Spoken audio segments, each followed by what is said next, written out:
दोस्तों नमस्कार, ये है मार्गदर्शन फॉर सिविल सर्विसेज। मैं अनुराग चौधरी। दोस्तों, घटना चक्र संक्षिप्त सामान्य ज्ञान के अंतर्गत आज की वीडियो में हम पढ़ेंगे सभी परीक्षाओं के सामान्य ज्ञान और सामान्य अध्ययन के लिए महत्वपूर्ण खंड भारतीय राजव्यवस्था यानी इंडियन पॉलिटी। इसमें आज की वीडियो में हम जिन टॉपिक्स को कवर करेंगे उसमें देखिए, भारत का संवैधानिक विकास, संविधान के स्रोत, संविधान की प्रस्तावना, अनुसूची, भारत संघ और उसके राज्य क्षेत्र, नागरिकता, मौलिक अधिकार, राज्य के नीति निर्देशक तत्व, मौलिक कर्तव्य और संघीय कार्यपालिका हैं।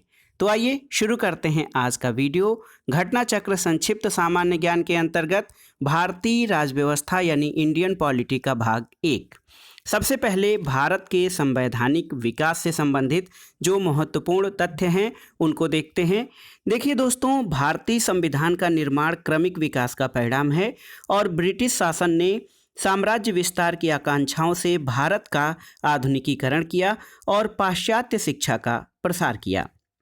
इस क्रम में भारतीयों ने विकास और स्वतंत्रता के लिए ब्रिटिश सरकार से विभिन्न राजनीतिक सुधारों की मांग की और इन मांगों के फलस्वरूप ब्रिटिश सरकार द्वारा विभिन्न प्रकार के अधिनियम पारित किए गए। ब्रिटिश सरकार द्वारा पारित विभिन्न अधिनियमों ने भारतीय संविधान के आधार का कार्य किया। आइए देखते हैं दोस्तों, भारतीय संविधान का निर्माण करने वाली संविधान सभा के बारे में। देखिए दोस्तों, वर्ष 1946 में कैबिनेट मिशन योजना के तहत भारत की संविधान सभा के गठन का प्रस्ताव किया गया और संविधान सभा का गठन अप्रत्यक्ष निर्वाचन द्वारा हुआ था। विधानसभा के सदस्यों द्वारा संविधान सभा के सदस्यों का निर्वाचन किया गया था। तो याद रखिएगा, संविधान सभा का गठन अप्रत्यक्ष निर्वाचन के द्वारा किया गया था और विधानसभा के जो सदस्य थे उनके द्वारा संविधान सभा के सदस्यों का निर्वाचन किया गया था। दोस्तों, लगभग 10 लाख की जनसंख्या पर एक सीट संविधान सभा में आवंटित की गई थी और याद रखिएगा, संविधान सभा के सदस्यों की कुल संख्या 389 निश्चित की गई थी और इनमें से 296 सीटें ब्रिटिश भारत और 93 सीटें देसी रियासतों को आवंटित की जानी थीं। एक महत्वपूर्ण प्रश्न कि संविधान सभा की पहली बैठक कब हुई, तो 9 दिसंबर 1946 को संविधान सभा की पहली बैठक हुई थी। इसमें सबसे वरिष्ठ सदस्य डॉक्टर सच्चिदानंद सिन्हा को संविधान सभा का अस्थायी अध्यक्ष चुना गया था। 11 दिसंबर 1946 को डॉक्टर राजेंद्र प्रसाद को संविधान सभा का अस्थायी अध्यक्ष चुना गया था और एच.सी. मुखर्जी, दोस्तों एच.सी. मुखर्जी को संविधान सभा का उपाध्यक्ष और बी.एन. राव, बेनेगल नरसिंह राव को संविधान सभा का संवैधानिक सलाहकार नियुक्त किया गया था। एक प्रश्न बहुत ही महत्वपूर्ण है, संविधान सभा में महिला सदस्यों की कुल संख्या कितनी थी, तो ये 15 थी दोस्तों। संविधान सभा में कुल महिला सदस्यों की संख्या देखिए, 13 दिसंबर 1946 को पंडित जवाहरलाल नेहरू ने संविधान सभा में उद्देश्य प्रस्ताव पेश किया था, जिसको कि 22 जनवरी, तिथि याद रखिएगा, 22 जनवरी 1947 को सर्वसम्मति से स्वीकार कर लिया गया था। आइए देखते हैं संविधान सभा की प्रमुख समितियां और उनके अध्यक्ष के बारे में। देखिए दोस्तों, संघ शक्ति समिति, इसके अध्यक्ष जवाहरलाल नेहरू थे। संघीय संविधान समिति के अध्यक्ष भी जवाहरलाल नेहरू थे। प्रांतीय संविधान समिति, सरदार वल्लभ भाई पटेल इसके अध्यक्ष थे। और बहुत ही महत्वपूर्ण कमेटी, प्रारूप समिति या ड्राफ्ट कमेटी, इसके अध्यक्ष डॉक्टर बाबा साहब भीमराव अंबेडकर थे। मौलिक अधिकारों और अल्पसंख्यकों संबंधी समिति के अध्यक्ष सरदार वल्लभ भाई पटेल और राष्ट्रीय ध्वज संबंधी जो तदर्थ समिति थे उसके अध्यक्ष डॉक्टर राजेंद्र प्रसाद थे।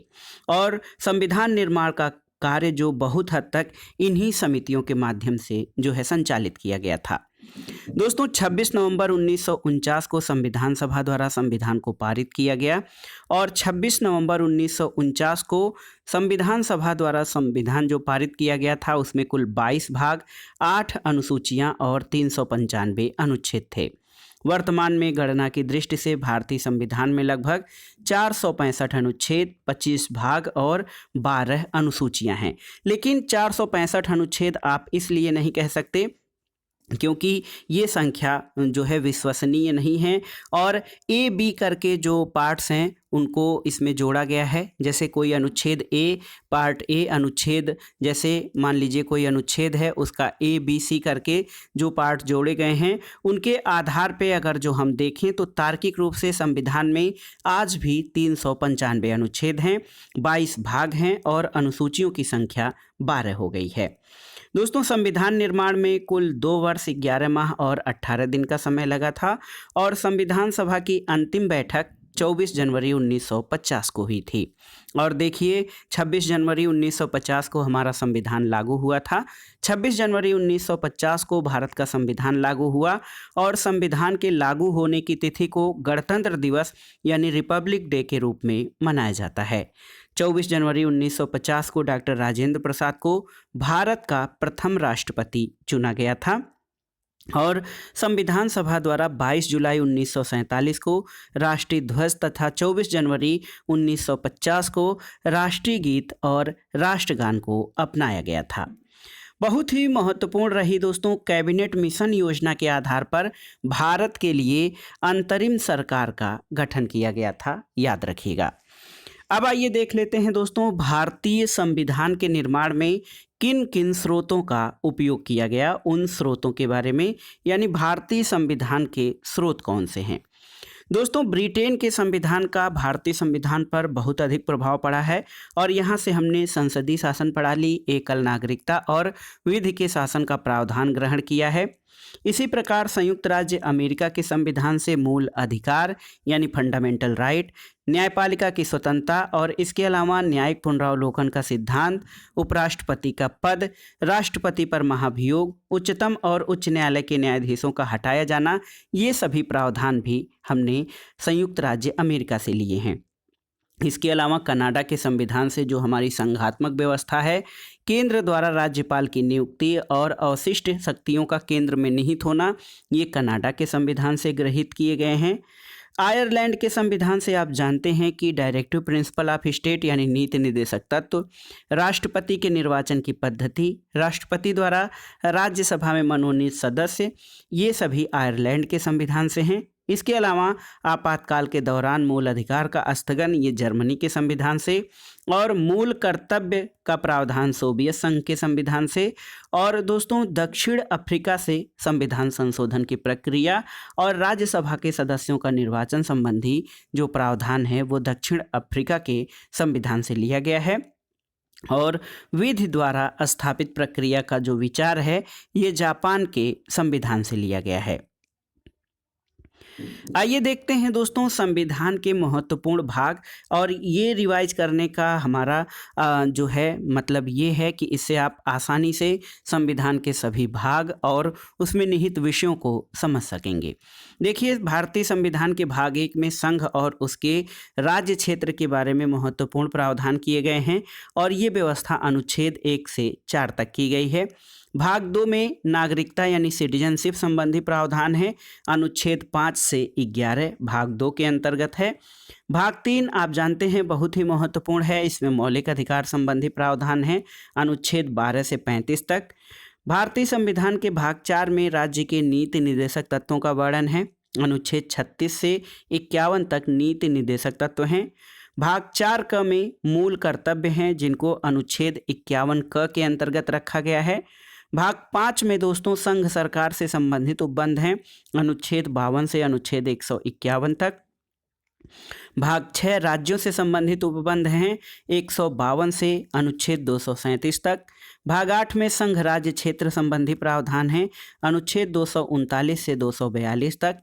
और भाग 9 में दोस्तों देखिए पंचायतों का प्रावधान है, अनुच्छेद 243 से 243 अड़ तक। इसके अलावा भाग 9 क में नगर पालिकाओं का प्रावधान है, 243 त से 243 य छ तक। और भाग 9 ख में अभी सहकारी समितियों का प्रावधान किया गया है, अनुच्छेद 243 जेड एच से 243 जेड टी तक। और देखिए यहाँ पर भाग 11 जो है संघ और राज्यों के बीच संबंधों का प्रावधान है, अनुच्छेद 245 से 263 तक। भाग 15 में दोस्तों देखिए बहुत ही महत्वपूर्ण है, इसमें क्या है, निर्वाचन संबंधी प्रावधान किए गए हैं और अनुच्छेद 324 से 329 का तक। भाग 17 में राजभाषा संबंधी प्रावधान हैं, अनुच्छेद 343 से 351 तक। अनुच्छेद 18 इसमें जो है दोस्तों, भाग 18 संविधान का ये इमरजेंसी प्रोविजंस यानी आपात उपबंध है, अनुच्छेद 352 से 360 तक। और भाग 20 में संविधान के संशोधन का प्रावधान है और संविधान संशोधन की प्रक्रिया अनुच्छेद 368 में वर्णित है। आइए संविधान की प्रमुख अनुसूचियां और उनके विषयों के बारे में जानते हैं। दोस्तों, पहली अनुसूची में संघ और उनके राज्य क्षेत्र का वर्णन है। दूसरी अनुसूची में राष्ट्रपति और अन्य पदाधिकारियों के वेतन भत्ते और पेंशन से संबंधित प्रावधान है। तीसरी अनुसूची शपथ यानी प्रतिज्ञान के प्रारूप का वर्णन है। चौथी अनुसूची में राज्यसभा में स्थानों के आवंटन का प्रावधान है और पांचवी अनुसूची में अनुसूचित क्षेत्रों और अनुसूचित जनजातियों के प्रशासन और नियंत्रण के बारे में उपबंध है। इसी प्रकार भारतीय संविधान की छठवीं अनुसूची में असम, मेघालय, त्रिपुरा और मिजोरम, याद रखिएगा ये 4 राज्य हैं, अमेत्रिमी या अमेमित्री। तो देखिए, असम, मेघालय, त्रिपुरा और मिजोरम राज्यों के जनजातीय क्षेत्रों के प्रशासन के संबंध में उपबंध हैं। 7वीं अनुसूची में आप जानते हैं कि संघ सूची, राज्य सूची और समवर्ती सूची में केंद्र और राज्यों के मध्य शक्तियों के विभाजन का प्रावधान किया गया है। 8वीं अनुसूची में भाषाओं का प्रावधान है। 9वीं अनुसूची में कुछ अधिनियमों और विनियमों का विधिमान्यकरण दिया गया है। 10वीं अनुसूची दल परिवर्तन के आधार पर दोस्तों देखिए अयोग्यता का वर्णन है। 11वीं अनुसूची में पंचायतों से संबंधित प्रावधान है और 12वीं अनुसूची में नगर पालिकाओं से संबंधित उपबंधों का वर्णन है। इसके बाद आइए देखते हैं भारतीय संविधान की प्रस्तावना। देखिए दोस्तों, हम भारत के लोग भारत को एक संपूर्ण प्रभुत्व संपन्न समाजवादी पंथ निरपेक्ष लोकतंत्रात्मक गणराज्य बनाने के लिए तथा उसके समस्त नागरिकों को सामाजिक, आर्थिक और राजनीतिक न्याय, विचार, अभिव्यक्ति, विश्वास, धर्म और उपासना की स्वतंत्रता, प्रतिष्ठा और अवसर की समता प्राप्त कराने के लिए तथा उन सब में व्यक्ति की गरिमा और राष्ट्र की एकता और अखंडता सुनिश्चित करने वाली बंधुता बढ़ाने के लिए दृढ़ संकल्प होकर अपनी इस संविधान सभा में आज दिनांक 26 नवंबर 1949 मिति मार्गशीर्ष शुक्ल सप्तमी संवत 2006 विक्रमी को एतद द्वारा इस संविधान को अंगीकृत, अधिनियमित और आत्मार्पित करते हैं। तो ये भारतीय संविधान की प्रस्तावना थी। दोस्तों, भारतीय संविधान की प्रस्तावना को संविधान की आत्मा कहा जाता है और अब तक प्रस्तावना में मात्र एक बार, जो कि 42वां संविधान संशोधन 1976 द्वारा संशोधन किया गया है। और आपकी जानकारी के लिए बता दें कि इस संशोधन के द्वारा भारतीय संविधान में समाजवादी, पंथ निरपेक्ष और राष्ट्र की अखंडता शब्द जोड़े गए थे। आइए भारतीय संघ और उसके राज्य क्षेत्र के बारे में जानते हैं। दोस्तों, भारतीय संविधान के भाग 1 के अंतर्गत अनुच्छेद 1 से 4 तक भारतीय संघ और इसके राज्य क्षेत्रों का उल्लेख किया गया है। भारत को यूनियन ऑफ स्टेट यानी राज्यों का संघ घोषित किया गया है और वर्तमान में भारत में 28 राज्य और 8 केंद्र शासित प्रदेश हैं। अनुच्छेद 1 के तहत संघ का नाम इंडिया दैट इज भारत तथा राज्य क्षेत्र का उल्लेख किया गया है। और दोस्तों, भारत संघ के राज्यों के पुनर्गठन के लिए राज्य पुनर्गठन आयोग की स्थापना कब हुई थी? 1953 में। 1953 में राज्य पुनर्गठन आयोग स्थापित किया गया था। इसके अध्यक्ष फजल अली थे। दोस्तों, श्री रामुलु की मृत्यु के बाद 1 अक्टूबर 1953 को भाषा के आधार पर प्रथम राज्य आंध्र प्रदेश का गठन किया गया था। राज्य पुनर्गठन अधिनियम 1956 के द्वारा भारत संघ में क्षेत्रीय परिषदों की स्थापना की गई थी और भारत में 5 क्षेत्रीय परिषद हैं और केंद्रीय गृह मंत्री, जो कि होम मिनिस्टर होते हैं, इन क्षेत्रीय परिषदों के अध्यक्ष होते हैं। 5 क्षेत्रीय परिषदें जो हैं उनके बारे में जानते हैं। उत्तरी क्षेत्रीय परिषद दोस्तों, इसका मुख्यालय नई दिल्ली में है और इनमें पंजाब, हरियाणा, हिमाचल प्रदेश, राजस्थान, दिल्ली, चंडीगढ़ तथा जम्मू कश्मीर शामिल हैं। दक्षिणी क्षेत्रीय परिषद का मुख्यालय चेन्नई में है और दक्षिणी क्षेत्रीय परिषद में केरल, तमिलनाडु, कर्नाटक, आंध्र प्रदेश और पुडुचेरी शामिल है। पूर्वी क्षेत्रीय परिषद के अंतर्गत दोस्तों बिहार, उड़ीसा, पश्चिम बंगाल और झारखंड हैं, जिसका मुख्यालय कोलकाता में है। पश्चिमी क्षेत्रीय परिषद का मुख्यालय मुंबई में है और महाराष्ट्र, गोवा, गुजरात, दमन दीव और दादरा तथा नगर हवेली इसमें शामिल हैं। मध्यवर्ती क्षेत्र परिषद जो है इसका मुख्यालय प्रयागराज में है। उत्तर प्रदेश, मध्य प्रदेश, उत्तराखंड और छत्तीसगढ़ मध्यवर्ती क्षेत्रीय परिषद के जो है संबंधित राज्य हैं।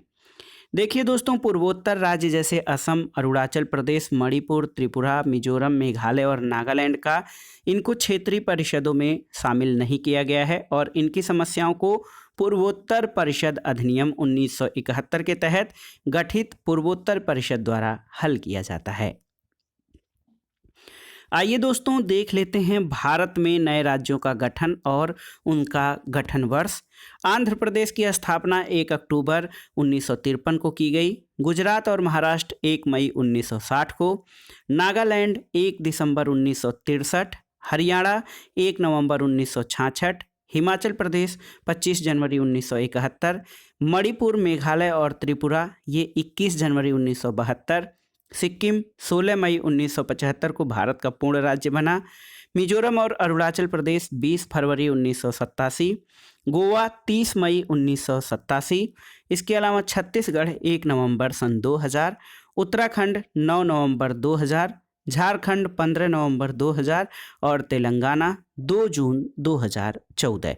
ये जो है नए राज्यों के गठन का वर्ष रहा। दोस्तों, भारतीय संविधान के अनुच्छेद 370 के तहत जम्मू कश्मीर को विशेष राज्य का दर्जा प्राप्त हुआ था और 6 अगस्त 2019 को राष्ट्रपति द्वारा जारी आदेश के तहत अनुच्छेद 370 के प्रावधान को समाप्त कर दिया गया है। जम्मू कश्मीर पुनर्गठन अधिनियम 2019 के तहत जम्मू कश्मीर को 2 केंद्र शासित प्रदेशों जम्मू कश्मीर और लद्दाख में बांट दिया गया है, जो 31 अक्टूबर 2019 से प्रभावी है।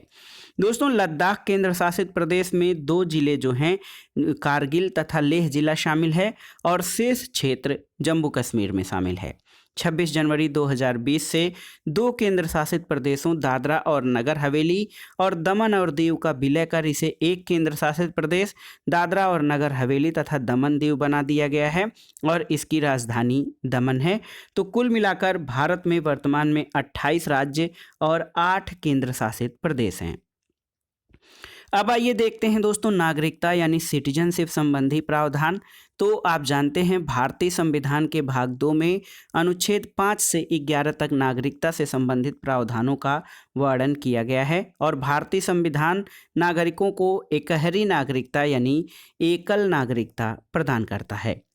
मौलिक अधिकारों के बारे में जानते हैं दोस्तों। मौलिक अधिकारों का अध्याय भारतीय संविधान का बहुत ही महत्वपूर्ण अध्याय है और संविधान के भाग 3 के अनुच्छेद 12 से 35 तक मौलिक अधिकारों का वर्णन किया गया है। इनको भारत का अधिकार पत्र या मैग्ना कार्टा भी कहा जाता है। मूल रूप से देखा जाए तो संविधान में कुल 7 मौलिक अधिकार थे और इसमें एक संपत्ति का मौलिक अधिकार था जिसको 74वें संविधान संशोधन 1978 द्वारा दोस्तों समाप्त कर दिया गया है और वर्तमान में संविधान के तहत नागरिकों को 6 मौलिक अधिकार प्रदान किए गए हैं जो इस प्रकार हैं। तो जो 6 मौलिक अधिकार हैं उनके बारे में आइए जान लेते हैं, क्योंकि मौलिक अधिकारों से कई सारे प्रश्न पूछे जाते हैं। सबसे पहला अधिकार है समानता का अधिकार और समानता के अधिकार का वर्णन अनुच्छेद 14 से 18 में है।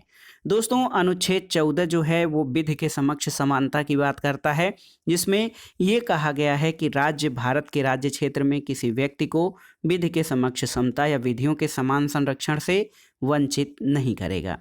अनुच्छेद 15 धर्म, मूल वंश, जाति, लिंग या जन्मस्थान के आधार पर विभेद का निषेध करता है और इसके अनुसार राज्य किसी भी नागरिक के विरुद्ध केवल धर्म, मूल वंश, जाति, लिंग, जन्मस्थान अथवा इनमें से किसी के आधार पर भेदभाव नहीं करेगा। अनुच्छेद 16 में लोक नियोजन के विषय में अवसर की समानता की बात कही गई है और राज्य के अधीन किसी पद पर नियोजन अथवा नियुक्ति से संबंधित विषयों में सभी नागरिकों को समान अवसर प्रदान किए जाएंगे। अनुच्छेद 17 में वर्णित है कि अस्पृश्यता का अंत जो है वो किसी रूप में अस्पृश्यता का आचरण करना विधि के अनुसार दंडनीय अपराध है अनुच्छेद 18 उपाधियों के अंत की बात करता है और इसमें ये कहा गया है कि सेना अथवा विद्या संबंधी सम्मान के अतिरिक्त कोई भी उपाधि राज्य द्वारा नहीं प्रदान की जाएगी और भारत का कोई भी नागरिक किसी विदेशी राज्य द्वारा प्रदान की गई उपाधि भारतीय राष्ट्रपति की पूर्व अनुमति से ही स्वीकार करेगा। दूसरा अधिकार स्वतंत्रता का अधिकार है, जिसका वर्णन अनुच्छेद 19 से 22 तक में है। अनुच्छेद 19 दोस्तों वाक स्वातंत्र्य और कुछ अधिकारों का संरक्षण इसमें किया गया है और अनुच्छेद 19(1) के तहत 6 प्रकार की स्वतंत्रताएं हैं। अनुच्छेद 19(1) क में वाक और अभिव्यक्ति की स्वतंत्रता और इसी में प्रेस की स्वतंत्रता भी शामिल है और अनुच्छेद 19(1) ख शांतिपूर्ण बिना हथियारों के सम्मेलन की स्वतंत्रता देता है। अनुच्छेद 19(1) ग संघ या समिति बनाने की स्वतंत्रता है और अनुच्छेद 19(1) घ में भारत के राज्य क्षेत्र में बिना बाधा के घूमने की स्वतंत्रता है। अनुच्छेद 19(1) अंग भारत के राज्य क्षेत्र के किसी भाग में निवास करने और बस जाने की स्वतंत्रता देता है और अनुच्छेद 19(1)(6) जीविका चलाने के लिए कोई भी व्यवसाय उपजीविका व्यापार करने की स्वतंत्रता देता है। अनुच्छेद 20 दोस्तों अपराधों के लिए दोष सिद्ध के संबंध में संरक्षण देता है और इसमें 3 प्रकार की स्वतंत्रता का वर्णन है। पहला तो ये किसी व्यक्ति को अपराध के लिए दोषी तभी माना जाएगा जब वह किसी प्रवृत्त विधि या उस समय लागू कानून का अतिक्रमण करेगा। दूसरी बात यह कि किसी व्यक्ति को एक ही अपराध के लिए एक बार से अधिक दंड नहीं दिया जाएगा और तीसरा ये कि किसी व्यक्ति को स्वयं के विरुद्ध गवाही देने के लिए बाध्य नहीं किया जाएगा। अनुच्छेद 21 दोस्तों प्राण और दैहिक स्वतंत्रता का संरक्षण है और किसी व्यक्ति को विधि द्वारा स्थापित प्रक्रिया के अतिरिक्त उसके प्राण या दैहिक स्वतंत्रता के अधिकार से वंचित नहीं किया जाएगा। इसी में एक अनुच्छेद 21 क जोड़ा गया है जो कि शिक्षा का अधिकार है और राज्य द्वारा 6 से 14 वर्ष की आयु के सभी बच्चों को निःशुल्क और अनिवार्य शिक्षा उपलब्ध कराई जाएगी, ये वर्णन किया गया है। तो आपको बताना है, आपके लिए एक प्रश्न है कि संविधान के किस संविधान संशोधन द्वारा जो है शिक्षा के अधिकार को मौलिक अधिकार घोषित किया गया है। दोस्तों स्वतंत्रता के अधिकार में एक अनुच्छेद 22 है जिसके द्वारा कुछ दशाओं में गिरफ्तारी और निरोध से संरक्षण किया गया है और किसी गिरफ्तार व्यक्ति को ये अधिकार प्राप्त है कि उसे गिरफ्तारी के कारणों से अवगत कराया जाएगा, उसे 24 घंटे के अंदर यात्रा के समय को छोड़कर निकटतम दंडाधिकारी यानी मजिस्ट्रेट के समक्ष पेश किया जाएगा और उसे अपने विधि व्यवसायी या वकील से परामर्श करने और बचाव करने का अधिकार होगा। इसके अलावा दोस्तों जो तीसरे प्रकार का अधिकार है वो है शोषण के विरुद्ध अधिकार, जिसमें अनुच्छेद 23 से 24 तक है। अनुच्छेद 23 के अधीन मानव दुर्व्यवहार और बलात्श्रम को प्रतिबंधित किया गया है और अनुच्छेद 24 में कारखानों, खानों अथवा जोखिम वाले कार्यों में 14 वर्ष से कम आयु के बच्चों के नियोजन का प्रतिषेध किया गया है। इसके अलावा दोस्तों धर्म की स्वतंत्रता का अधिकार है अनुच्छेद 25 से 28 तक। अनुच्छेद 25 के तहत अंतःकरण और धर्म के अबाध रूप से मानने, आचरण और प्रचार करने की स्वतंत्रता है। अनुच्छेद 26 के तहत धार्मिक कार्यों के प्रबंधन की स्वतंत्रता और अनुच्छेद 27 में किसी विशिष्ट धर्म की अभिवृद्धि के लिए करों के संदाय के बारे में स्वतंत्रता प्राप्त है। इसी तरह अनुच्छेद 28 कुछ शिक्षण संस्थानों में धार्मिक शिक्षा या धार्मिक उपासना में उपस्थित होने के बारे में स्वतंत्रता प्रदान की गई है। दोस्तों संस्कृति और शिक्षा संबंधी अधिकार ये 5वां अधिकार है और इसमें अनुच्छेद 29 से अनुच्छेद 30 तक संस्कृति और शिक्षा संबंधी अधिकार हैं। अनुच्छेद 29 अल्पसंख्यक वर्गों के हितों का संरक्षण और सुरक्षा का प्रावधान करता है, जबकि अनुच्छेद 30 जो है ये शिक्षा संस्थानों की स्थापना और प्रशासन करने का अल्पसंख्यक वर्गों को अधिकार प्रदान किया गया है। 6वां अधिकार दोस्तों ये बहुत ही महत्वपूर्ण है और संवैधानिक उपचारों का अधिकार जो अनुच्छेद 32 में है, इसको बाबा साहब डॉक्टर भीमराव अंबेडकर ने संविधान का हृदय और आत्मा कहा है और ये जो अधिकार हैं ये मौलिक अधिकारों को प्रवर्तित कराने के लिए संविधान के अनुच्छेद 32 के तहत सर्वोच्च न्यायालय को कितने तरह के 5 तरह के रिट यानी निर्देश या आदेश जारी करने की शक्ति है। पहला है बंदी प्रत्यक्षीकरण जिसको हैबियस कार्पस कहते हैं। दूसरा परमादेश है जिसको मैंडेमस कहते हैं। तीसरा प्रतिषेध है जिसको प्रोहिबिशन, और चौथा उत्प्रेषण है जिसको कर्टियोरी कहा जाता है, और पांचवा अधिकार परीक्षा जिसको क्यो वारंटो कहा जाता है। तो ये संवैधानिक उपचारों के अधिकार के अंतर्गत 5 प्रकार की रीटें जारी करने की सर्वोच्च न्यायालय और उच्च न्यायालयों को शक्ति प्रदान की गई है। देखिए दोस्तों, अनुच्छेद 32 या संवैधानिक उपचारों के अधिकार को डॉक्टर भीमराव अंबेडकर ने संविधान की आत्मा कहा है। और राष्ट्रीय आपातकाल के दौरान दोस्तों देखिए बहुत ही महत्वपूर्ण है, राष्ट्रीय आपातकाल जो है अनुच्छेद 352 में मौलिक अधिकार अनुच्छेद 20 और 21 को छोड़कर जो है निलंबित किए जाते हैं। तो मौलिक अधिकार जो निलंबित किए जाते हैं राष्ट्रीय आपातकाल के दौरान, वो अनुच्छेद 20 और 21, अनुच्छेद 20 और 21 के मौलिक अधिकारों को छोड़कर अन्य सभी जो मौलिक अधिकार हैं उनको निलंबित किया जा सकता है। अब आइए देखते हैं राज्य के नीति निर्देशक तत्वों के बारे में। दोस्तों, नीति निर्देशक तत्वों का उल्लेख संविधान के भाग 4 में अनुच्छेद 36 से 51 तक किया गया है। और भारतीय संविधान में राज्य के नीति निर्देशक तत्व आयरलैंड के संविधान से ग्रहण किए गए हैं। इन्हें लागू करना राज्य की सुविधा पर निर्भर करता है। इन्हें न्यायालय द्वारा लागू नहीं किया जा सकता है, यानी इनको वैधानिक शक्ति प्राप्त नहीं है। तो इसी आधार पर दोस्तों मौलिक अधिकार और नीति निर्देशक तत्वों में अंतर भी किया जाता है कि मौलिक अधिकारों को वैधानिक शक्ति प्राप्त है। यदि किसी व्यक्ति के मौलिक अधिकारों का हनन होता है तो वो उनको प्रवृत्त कराने के लिए न्यायालय की शरण में जा सकता है, लेकिन नीति निर्देशक तत्व वाद योग्य या न्याय योग्य नहीं है। आइए कुछ महत्वपूर्ण नीति निर्देशक तत्वों को जान लेते हैं। दोस्तों, अनुच्छेद 38 में ये व्यवस्था है कि राज्य लोक कल्याण की अभिवृद्धि के लिए सामाजिक व्यवस्था बनाएगा। अनुच्छेद 39 क के तहत समान न्याय और निःशुल्क विधिक सहायता की व्यवस्था है। अनुच्छेद 40 के तहत ग्राम पंचायतों के गठन का प्रावधान किया गया है। और अनुच्छेद 41 के तहत कुछ दशाओं में काम, शिक्षा और लोक सहायता के अधिकार का प्रावधान है।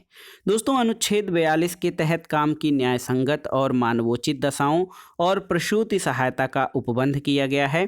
अनुच्छेद 43 के तहत जो कर्मकार हैं या कामगार हैं उनके निर्वाह मजदूरी आदि का प्रावधान किया गया है। और इसके अलावा दोस्तों आप देख सकते हैं कि अनुच्छेद 43 क में उद्योगों के प्रबंध में कर्मकारों का भाग लेना वर्णित है। इसी प्रकार जो अगला नीति निर्देशक तत्व है वो है अनुच्छेद 44, और इसके तहत आप जानते हैं नागरिकों के लिए एक समान सिविल संहिता या आचार संहिता का प्रावधान किया गया है।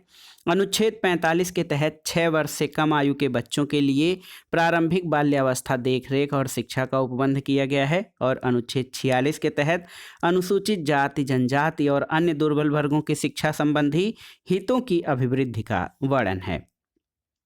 अनुच्छेद 47 के तहत पोषाहार स्तर और जीवन स्तर को ऊंचा करने तथा लोक व्यवस्था में सुधार करने के राज्य के कर्तव्यों का उल्लेख है। और अनुच्छेद 48 के तहत कृषि और पशुपालन के संगठन से संबंधित प्रावधान किए गए हैं।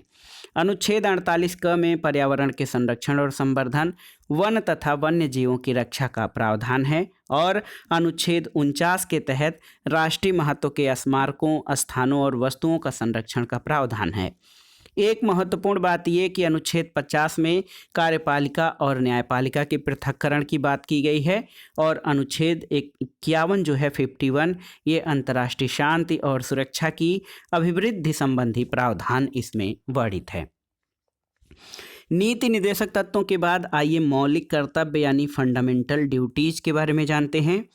दोस्तों, मौलिक कर्तव्यों का प्रावधान भारतीय संविधान के भाग 4 क में अनुच्छेद 51 क में वर्णित किया गया है। और आप जानते हैं कि 42वें संविधान संशोधन 1976 के द्वारा मौलिक कर्तव्यों को संविधान में शामिल किया गया था। और मौलिक कर्तव्यों को स्वर्ण सिंह समिति की सिफारिशों के आधार पर संविधान में शामिल किया गया, और ये सोवियत संघ के संविधान से प्रेरित हैं। आइए मौलिक कर्तव्यों की सूची देख लेते हैं। दोस्तों, मौलिक कर्तव्यों में अनुच्छेद 51 क में मूल कर्तव्य भारत के प्रत्येक नागरिक का ये कर्तव्य होगा कि पहला ये है कि वह संविधान का पालन करे और उसके आदर्शों, संस्थाओं, राष्ट्र ध्वज और राष्ट्रगान का आदर करे। दूसरा है कि स्वतंत्रता के लिए हमारे राष्ट्रीय आंदोलन को प्रेरित करने वाले उच्च आदर्शों को हृदय में संजोए रखे और उनका पालन करे। भारत की संप्रभुता, एकता और अखंडता की रक्षा करे और उसे अक्षुण्ण बनाए रखे। चौथा है कि देश की रक्षा करे और आह्वान किए जाने पर राष्ट्र की सेवा करे। पांचवा है भारत के सभी लोगों में समरसता और समान भ्रातृत्व की भावना का निर्माण करे, जो धर्म, भाषा और प्रदेश या वर्ग पर आधारित सभी भेदभाव से परे हो। ऐसी प्रथाओं का त्याग करे जो स्त्रियों के सम्मान के विरुद्ध है। छठा है हमारी सामाजिक संस्कृति की गौरवशाली परंपरा का महत्व करे और उसका परिरक्षण करें। सातवां है कि प्राकृतिक पर्यावरण, जिसके अंतर्गत वन, झील और वन्य जीव हैं, रक्षा करे और उसका संवर्धन करे तथा प्राणी मात्र के प्रति दया भाव रखे। आठवां है कि वैज्ञानिक दृष्टिकोण, मानववाद और ज्ञानार्जन और सुधार की भावना का विकास करे। नौवां है संवैधानिक या सार्वजनिक संपत्ति सुरक्षित रखे और हिंसा से दूर रहे। दोस्तों, दसवां है कि दसवां मूल कर्तव्य ये है कि व्यक्तिगत और सामूहिक गतिविधियों के सभी क्षेत्रों में उत्कर्ष का प्रयास करे और जिससे राष्ट्र निरंतर आगे बढ़ते हुए जो है ये प्रयत्न करे और उपलब्धि की नई ऊंचाइयों को छू सके।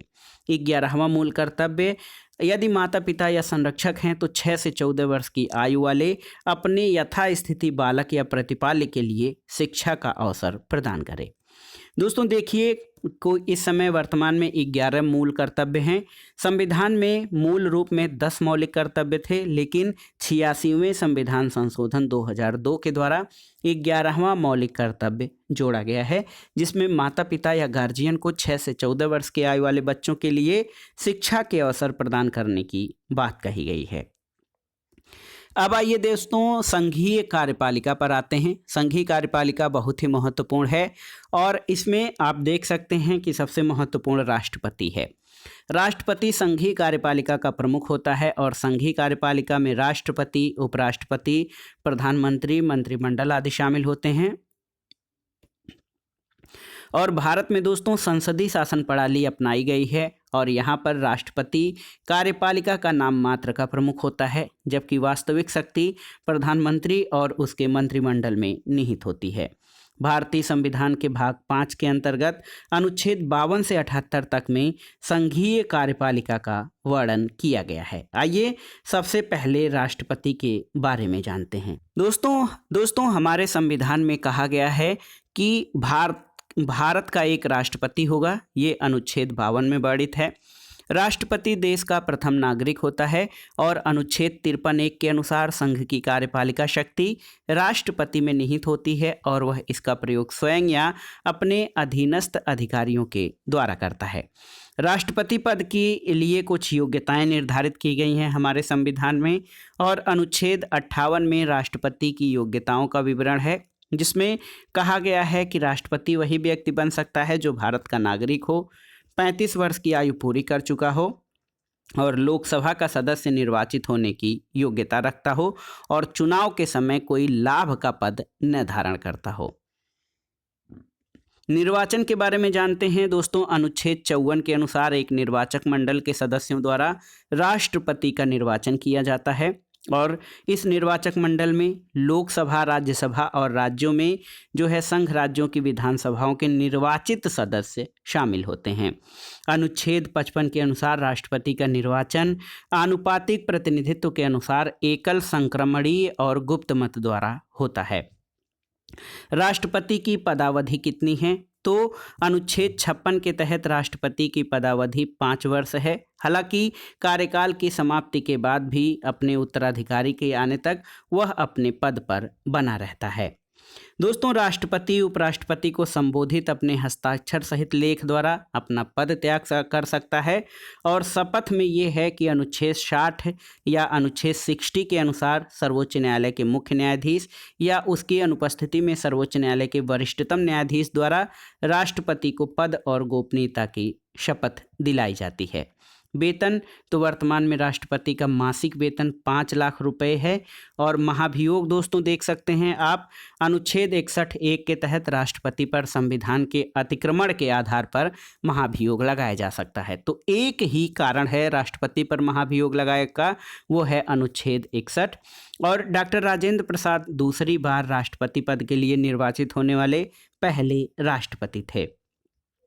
दोस्तों आइए भारत के राष्ट्रपति के बारे में जान लेते हैं। पहले राष्ट्रपति डॉक्टर राजेंद्र प्रसाद 26 जनवरी 1950 से 13 मई 1962। दूसरे सर्वपल्ली राधाकृष्णन 13 मई 1962 से 13 मई 1967। डॉक्टर जाकिर हुसैन 13 मई 1967 से 3 मई 1969। वीबी गिरी 24 अगस्त 1969 से 24 अगस्त 1974। फखरुद्दीन अली अहमद 24 अगस्त 1974 से 11 फरवरी 1977। नीलम संजीव रेड्डी 25 जुलाई 1977 से 25 जुलाई 1982। ज्ञानी जैल सिंह दोस्तों ये 25 जुलाई 1982 से 25 जुलाई 1987। आर वेंकट रमण 25 जुलाई 1987 से 25 जुलाई 1992। डॉक्टर शंकर दयाल शर्मा ये 9वें राष्ट्रपति रहे 25 जुलाई 1992 से 25 जुलाई 1997। और के आर नारायणन दोस्तों ये 25 जुलाई 1997 से 25 जुलाई 2002 तक भारत के राष्ट्रपति रहे। उसके बाद missile man of India doctor APJ Abdul Kalam 25 जुलाई 2002 से 25 जुलाई 2007 तक। और भारत की पहली महिला राष्ट्रपति प्रतिभा देवी सिंह पाटिल 25 जुलाई 2007 से 25 जुलाई 2012। प्रणब मुखर्जी ये 25 जुलाई 2012 से 25 जुलाई 2017 तक। और रामनाथ कोविंद वर्तमान में भारत के राष्ट्रपति हैं जिनका कार्यकाल 25 जुलाई 2017 से अब तक कंटिन्यू कर रहा है। वी गिरी दोस्तों वाराह वेंकट गिरी निर्वाचन के समय 2 बार मतगणना हुई थी। और नीलम संजीव रेड्डी भारत के निर्विरोध चुने जाने वाले एकमात्र राष्ट्रपति हैं। भारत की पहली महिला राष्ट्रपति प्रतिभा देवी सिंह पाटिल हैं। आइए दोस्तों राष्ट्रपति के अधिकार और शक्तियों के बारे में जानते हैं। पहली तो विधायी शक्तियां हैं।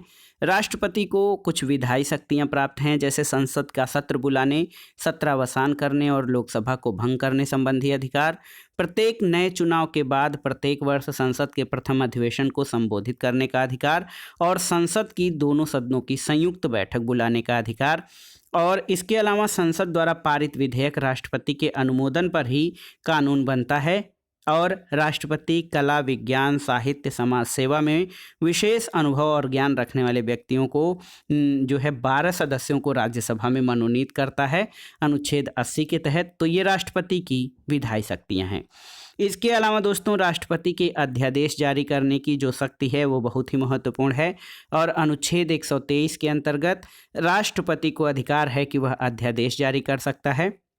ये अध्यादेश संसद के सत्र के पुनः शुरू होने के 6 सप्ताह के भीतर संसद द्वारा अनुमोदित होना जरूरी है। संसद के अनुमोदन के बाद अध्यादेश 6 माह तक प्रभावी रहता है। इसके अलावा राष्ट्रपति की क्षमादान की शक्ति दोस्तों ये अनुच्छेद 72 के तहत राष्ट्रपति को किसी व्यक्ति के दंड को क्षमा करने, दंड को कम करने, दंड के परिहार और विराम का न्यायिक अधिकार है। राष्ट्रपति द्वारा दोस्तों देखिए क्षमादान याचिका रद्द करने पर वही याचिका दूसरी बार दाखिल नहीं की जा सकती है। राष्ट्रपति की सबसे महत्वपूर्ण इमरजेंसी पावर्स या आपातकालीन शक्तियां हैं। इसमें 3 प्रकार के आपात घोषित करने के अधिकार निहित हैं, आप जानते भी हैं। पहला है राष्ट्रीय आपात। अनुच्छेद 352 के अंतर्गत युद्ध, बाह्य आक्रमण या सशस्त्र विद्रोह की स्थिति में। दूसरा राष्ट्रपति शासन अनुच्छेद 356 के अंतर्गत राज्यों में संवैधानिक तंत्र के विफल होने की स्थिति में। और तीसरा है अनुच्छेद 360 वित्तीय अस्थायित्व प्रत्यक्ष जो है क्रेडिट के संकट की स्थिति में वित्तीय आपातकाल, ये अनुच्छेद 360 में वर्णित है। पहली बार राष्ट्रीय आपातकाल की घोषणा अक्टूबर 1962 में भारत चीन युद्ध के समय हुआ था। और द्वितीय राष्ट्रीय आपात की घोषणा दिसंबर 1971 में भारत पाकिस्तान युद्ध के समय हुआ था। और तीसरा आपातकाल जो राष्ट्रीय आपातकाल जून 1975 में घोषित किया गया था। इसके अलावा दोस्तों विधायी और जो है आपातकालीन शक्तियों के अलावा परामर्श की शक्ति भी है। अनुच्छेद 143 के तहत राष्ट्रपति किसी सार्वजनिक महत्व के विषय पर सर्वोच्च न्यायालय से परामर्श ले सकता है, लेकिन परामर्श मानने के लिए बाध्य नहीं है। तो ये राष्ट्रपति के संबंध में प्रावधान थे। अब आइए वाइस प्रेसिडेंट यानी उपराष्ट्रपति के बारे में जो प्रावधान हैं उनको जानते हैं। दोस्तों अनुच्छेद 63 के अनुसार भारत का एक उपराष्ट्रपति होगा और अनुच्छेद 66 के अनुसार उपराष्ट्रपति को संसद के दोनों सदनों के निर्वाचित और मनोनीत सदस्यों के निर्वाचक मंडल द्वारा आनुपातिक प्रतिनिधित्व के आधार पर चुना जाता है। भारत के उपराष्ट्रपति के बारे में जान लेते हैं। दोस्तों पहले उपराष्ट्रपति डॉक्टर सर्वपल्ली राधाकृष्णन रहे 1952 से 1962 तक। पहला समयकाल कार्यकाल 1952 से 1957 और दूसरा 1957 से 1962 था। दूसरे उपराष्ट्रपति डॉक्टर जाकिर हुसैन 1962 से 1967, वीवी गिरी 1967 से 1969, गोपाल स्वरूप पाठक 1969 से 1974, बीडी जत्ती 1974 से 1979, न्यायमूर्ति हिदायतुल्लाह 1979 से 1984, आर वेंकट रमण 1984 से 1987।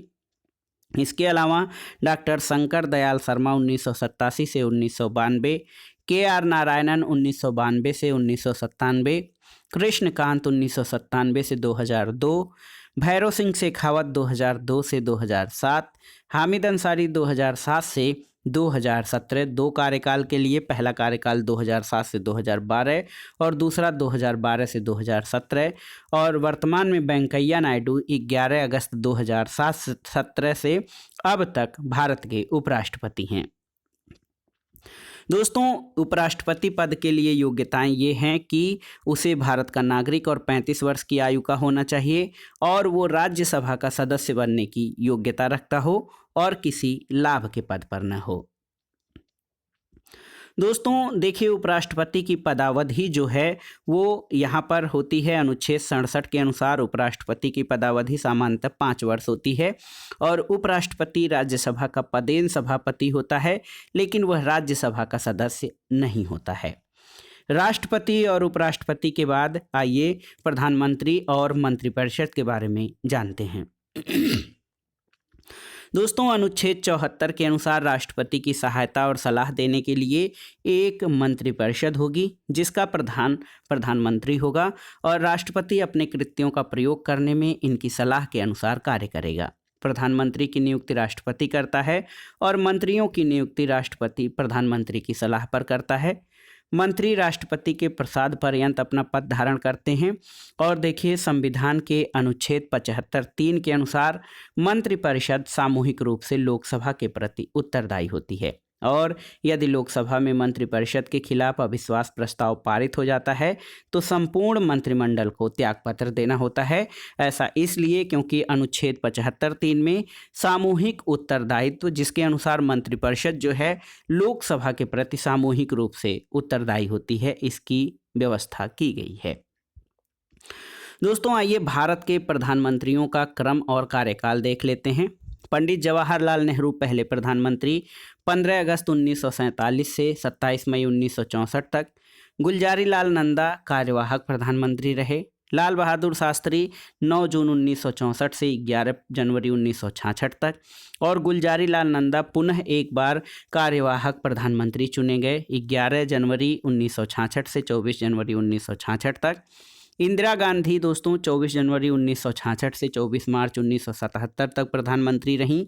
मोरारजी देसाई 24 मार्च 1977 से 28 जुलाई 1979 तक। चौधरी चरण सिंह 28 जुलाई 1979 से 14 जनवरी 1980 तक और पुनः इंदिरा गांधी 14 जनवरी 1980 से 31 अक्टूबर 1984 तक भारत की प्रधानमंत्री रहीं। इंदिरा गांधी की हत्या के बाद राजीव गांधी 31 अक्टूबर 1984 से 2 दिसंबर 1989 तक भारत के प्रधानमंत्री रहे। उसके बाद विश्वनाथ प्रताप सिंह 2 दिसंबर 1989 से 10 नवंबर 1990 तक। चंद्रशेखर 10 नवंबर 1990 से 21 जून 1991 तक।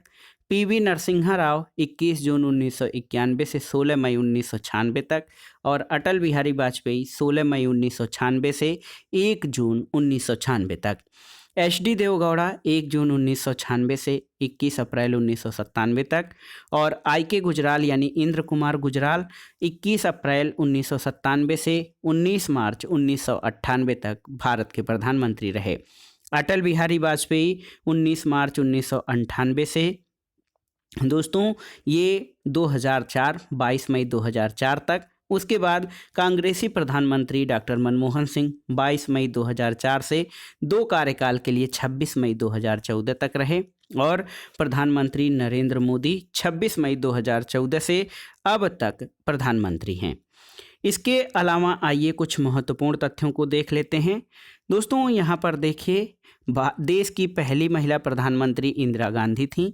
मोरारजी देसाई सबसे अधिक उम्र में और राजीव गांधी सबसे कम उम्र में प्रधानमंत्री बने थे और अब तक 6 प्रधानमंत्री ऐसे हुए हैं जो प्रधानमंत्री बनने से पूर्व मुख्यमंत्री भी रहे हैं। वो हैं मोरारजी देसाई, चौधरी चरण Singh, VP Singh, PV Narasimha Rao, HD Deve Gowda और नरेंद्र मोदी। तो दोस्तों ये था आज का वीडियो, भारतीय राज्य व्यवस्था के महत्वपूर्ण प्रश्नों का भाग 1, जो कि हमने घटना चक्र संक्षिप्त सामान्य ज्ञान से कवर किया है। दोस्तों ये वीडियो आपके आगामी परीक्षाओं के सामान्य ज्ञान और सामान्य अध्ययन के साथ साथ विभिन्न परीक्षाओं जैसे LT grade, TGT, PGT, GIC प्रवक्ता, government inter college, government degree college, उच्चतर शिक्षा, असिस्टेंट प्रोफेसर और नेट JRF राजनीति विज्ञान के लिए भी बहुत ही उपयोगी है। तो आप इन प्रश्नों को तैयार कर लीजिएगा। वीडियो आपको कैसा लगा हमें कमेंट बॉक्स में ज़रूर बताइएगा। वीडियो को लाइक करें, शेयर करें और इस चैनल मार्गदर्शन फॉर सिविल सर्विसेज को सब्सक्राइब करें। वीडियो देखने के लिए धन्यवाद दोस्तों, नमस्कार।